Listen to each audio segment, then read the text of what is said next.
नमस्कार दोस्तों आज के इस वीडियो में मैं चर्चा करने जा रहा हूँ चंद्रमा के रत्न मोती और उसके उपरत्नों के बारे में। दोस्तों, मोती को संस्कृत में मुक्ता और इंद्र रत्न के नाम से जाना जाता है। फारसी में इसको सुखारीद कहते हैं और अंग्रेज़ी में हम इसको पर्ल पुकारते हैं। दोस्तों, विश्व के सबसे प्राचीन ग्रंथ ऋग्वेद में भी मोती का जिक्र मिलता है। ऋग्वेद में मोती को कृष्ण के नाम से पुकारा गया है।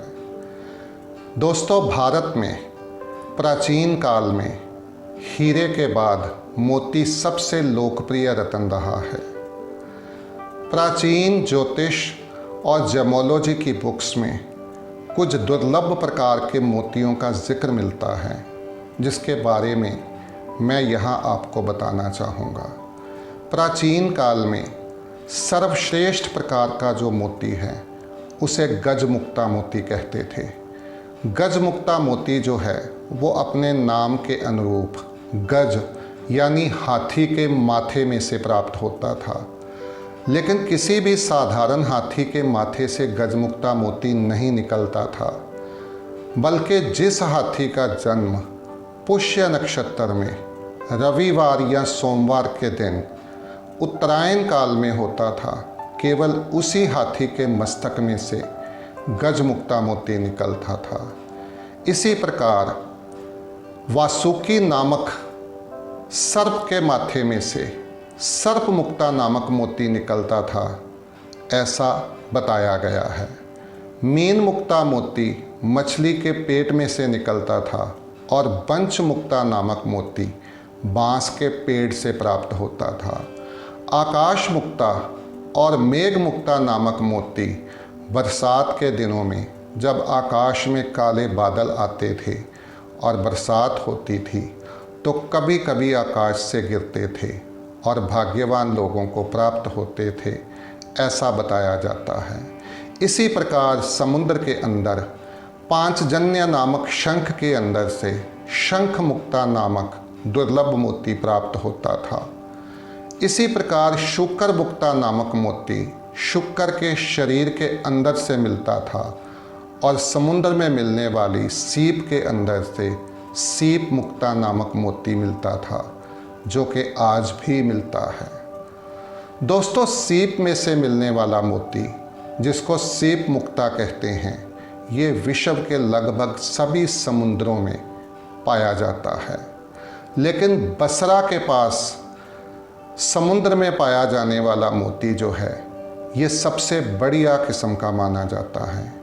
इसी प्रकार फारस की खाड़ी में मोहर नामक सीप से निकलने वाला मोती जो है ये भी बहुत बढ़िया क्वालिटी का होता है। दोस्तों, मोती के पैदा होने के बारे में ऐसा माना जाता है कि स्वाति नक्षत्र में जब बारिश होती है तो बारिश की बूंद सीप के मुंह में जाने से सीप के अंदर प्राकृतिक मोती जो है वो बनता है। हालांकि आजकल जापान और ऑस्ट्रेलिया जैसे देशों ने कल्चर्ड मोती जो है वो बनाने शुरू कर दिए हैं, जो कि ज़्यादातर बाज़ार में आजकल मिलते हैं। आजकल कल्चर्ड मोती का प्रचलन जो है वो सबसे अधिक है। हालांकि प्राकृतिक रूप से मिलने वाले मोती भी बाज़ार में मिलते हैं, जो कि कल्चर्ड मोती से थोड़े महंगे होते हैं। दोस्तों, अगर आपने मोती की जांच अपने घर के अंदर करनी हो तो आपको मैं एक सिंपल सा टिप देता हूँ कि आप रात के समय मोती को गाय के मूत्र में डाल दीजिए। सुबह तक अगर मोती को किसी प्रकार की कोई हानि नहीं पहुंचती और मोती ज्यों का त्यों बना रहता है तो आप समझ लीजिए कि आपका मोती जो है वो एकदम ओरिजिनल है। एक और प्रयोग है जो आप घर पे कर सकते हैं। यदि आप मोती को जमे हुए देसी घी के अंदर डालेंगे तो ऐसा कहा जाता है कि देसी घी धीरे धीरे पिघलने लगता है।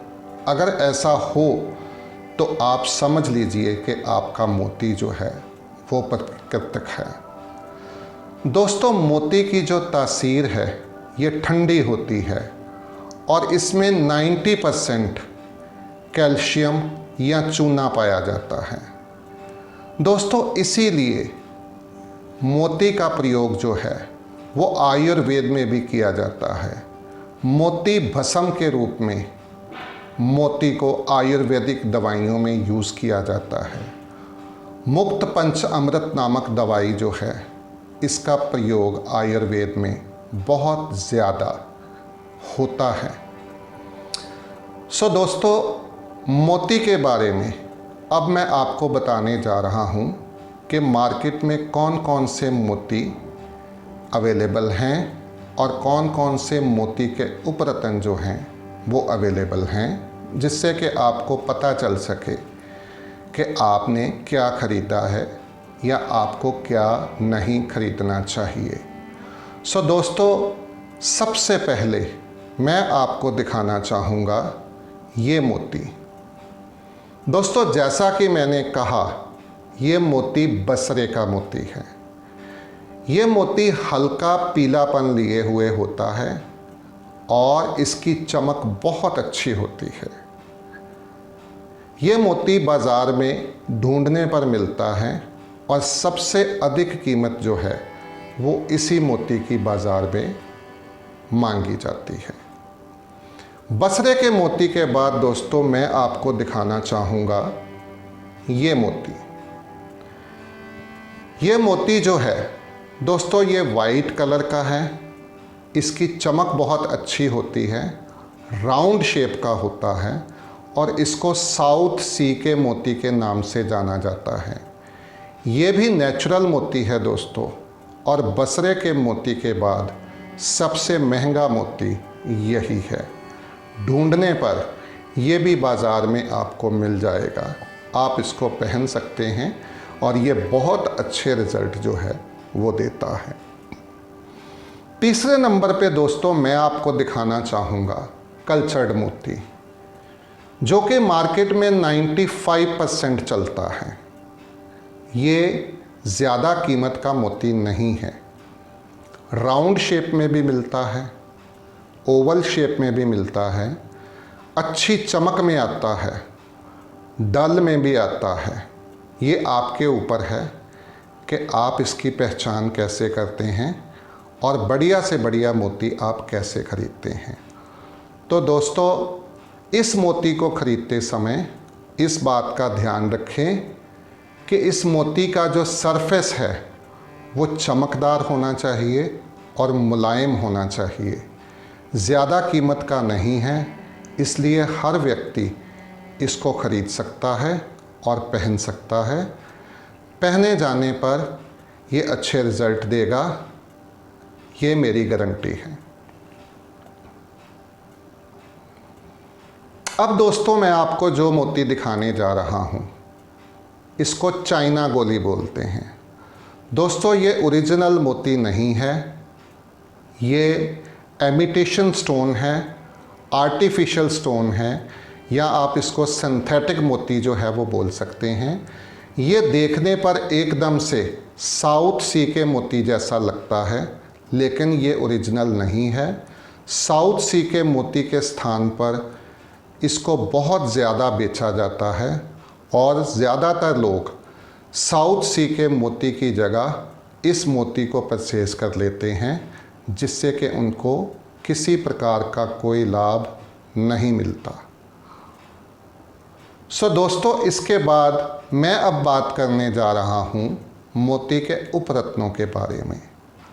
तो दोस्तों मोती का जो सबसे बढ़िया उपरत्न है वो है मूनस्टोन, या जिसको चंद्रकांत मणि कहते हैं। दोस्तों चंद्रकांत मणि दो प्रकार की आती है। जो बढ़िया किस्म की चंद्रकांत मणि है उसमें फायर होती है, जैसे कि अगर आपको दिख सके तो इस चंद्रकांत मणि के अंदर नीले रंग की हल्की सी फायर है। ये चंद्रकांत मणि सबसे बढ़िया मानी जाती है और धारण करने पर मोती के समान ही रिजल्ट देती है। इसके बाद दूसरी चंद्रकांत मणि जो मैं आपको दिखाने जा रहा हूँ वो ये है दोस्तों, ये भी नेचुरल चंद्रकांत मणि है दोस्तों। इसमें फायर नहीं होती। इसको गोदंती के नाम से भी कुछ लोग पुकारते हैं। ये कम कीमत की है और पहनने पर ठीक रिजल्ट देती है। आप इसको भी पहन सकते हैं। मोती की तरह दोस्तों चंद्रकांत मणि का भी सिंथेटिक रूप मार्केट में मिलता है। ये मूनस्टोन जो इस समय आपके सामने है, ये नेचुरल नहीं है, ये सिंथेटिक है। मार्केट में बहुत ज़्यादा चलता है और जिन लोगों को पहचान नहीं है वो चंद्रकांत मणि की कीमत में ज़्यादातर इसी को खरीदते हैं। लेकिन आपको ऐसे मूनस्टोन को खरीदने से बचना चाहिए क्योंकि ये आपको लाभ नहीं देगा। इसके बाद दोस्तों मोती का उपरत्न है सफ़ेद अकीक। ये बहुत ही सस्ता पत्थर है। अगर आप मोती और मूनस्टोन दोनों को अफोर्ड नहीं कर सकते तो आप सफ़ेद अकीक पहन सकते हैं। सफ़ेद अकीक के बाद दोस्तों सफ़ेद रंग का ऑनेक्स भी मोती के स्थान पर पहना जाता है। आप इसको भी पहन सकते हैं। ये भी एक प्राकृतिक पत्थर है। बहुत कम कीमत का है, सभी की रीच में है और विशेषकर बच्चों को ये पहनाया जाता है। सो दोस्तों ये थी मोती और उसके उपरत्नों के बारे में जानकारी। दोस्तों यहाँ पर मैं एक विशेष बात आपसे कहने चाहूँगा कि मुझे बहुत सारे लोग मैसेज करके या फ़ोन करके ये पूछते हैं कि हमारी राशि ये है, हमें कौन सा रत्न धारण करना चाहिए। तो जैसा कि मैं अपनी पहले वीडियोस में बता चुका हूँ कि कभी भी केवल राशि से आपको रत्न धारण नहीं करना है। आपको किसी अच्छे एस्ट्रोलॉजर के पास जाकर अपना चार्ट जो है वो चेक करवाना है, क्योंकि दोस्तों जिस प्लैनेट का जेमस्टोन हमने आपको डलवाना होता है उस प्लैनेट की जो चार्ट के अंदर पोजीशन है, उसकी स्ट्रेंथ जो है चार्ट के अंदर, उसका जो इफ़ेक्ट है नेगेटिव है या पॉजिटिव है, इन सब को कैलकुलेट करना पड़ता है। कौन सी पोजीशन है, कौन से लगन का चार्ट है आपका, जो प्लैनेट है वो कौन से हाउसेस का लॉर्ड है, वो वक्री है या मार्गी है, उसके ऊपर कौन से प्लैनेट्स की दृष्टि पड़ रही है। इन सभी बातों का विचार करके ही हम आपको जेमस्टोन सजेस्ट कर सकते हैं। केवल राशि के आधार पर या लगन के आधार पर आप जेमस्टोन नहीं डाल सकते। अगर आप ऐसा करते हैं तो जेमस्टोन आपको फ़ायदा करने की जगह नुकसान कर सकता है। इसलिए ये मेरी रिक्वेस्ट है कि आप अपनी डेट ऑफ बर्थ सेंड करके अपना चार्ट चेक करवाएं।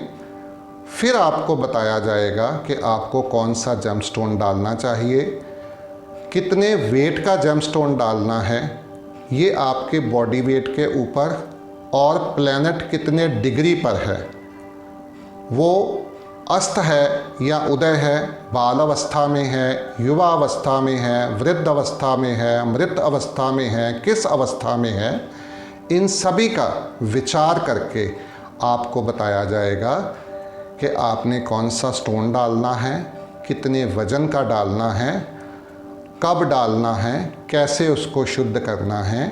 सो मेरी आपसे ये विनती है कि केवल राशि के आधार पर आप जेमस्टोन धारण ना करें, ऐसे आपको लाभ के स्थान पर नुकसान भी हो सकता है। सो दोस्तों इसके साथ ही मैं अपनी आज की वीडियो जो है उसको समाप्त करता हूं और आपसे आज्ञा चाहता हूं। दोस्तों अगर आपको मेरी वीडियो अच्छी लगे तो आई रिक्वेस्ट यू कि आप चैनल को सब्सक्राइब करें, वीडियो को लाइक करें और ज़्यादा से ज़्यादा शेयर करें। थैंक यू वेरी मच दोस्तों।